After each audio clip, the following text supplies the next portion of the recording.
මගේ TRPN Tech YouTube channel එකට ඔයගොල්ලෝ සාදරයෙන් පිළිගන්නවා.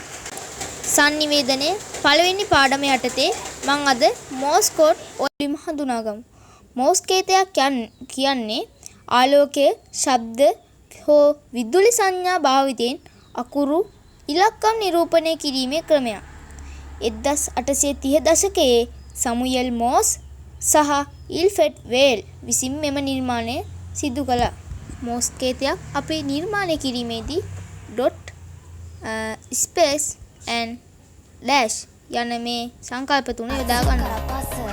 ඉතින් ඔයාලට මේ රූපේ තියෙන විදිහට තමයි මෝස් කේත සොයාගන්නේ. ඉතින් මේ මෝස් කේත වල පේනවා ඇති මම ඔයාලා පින්තූරයක් දාන්නම්. මේ dot සහ dash වලින් තමයි dot සහ dash space වලින් තමයි මේ Morse code හැදිලා තින්නේ. ඉතින් මේ තියෙන උපකරණය තමයි අතීතයේදී Morse code පණිවිඩය යැවීම සඳහා යොදාගෙන තිබෙන්නේ.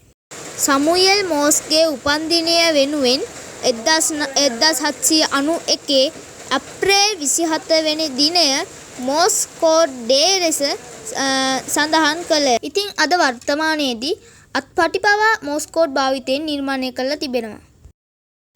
ඉතින් මගේ වීඩියෝ තවත් ඔයගොල්ලන්ට බලන්න ඕන නම් මාව subscribe කරලා bell icon එක click කරලා මට ඕගොල්ලන්ගේ සහයෝගය ලබා දෙන්න.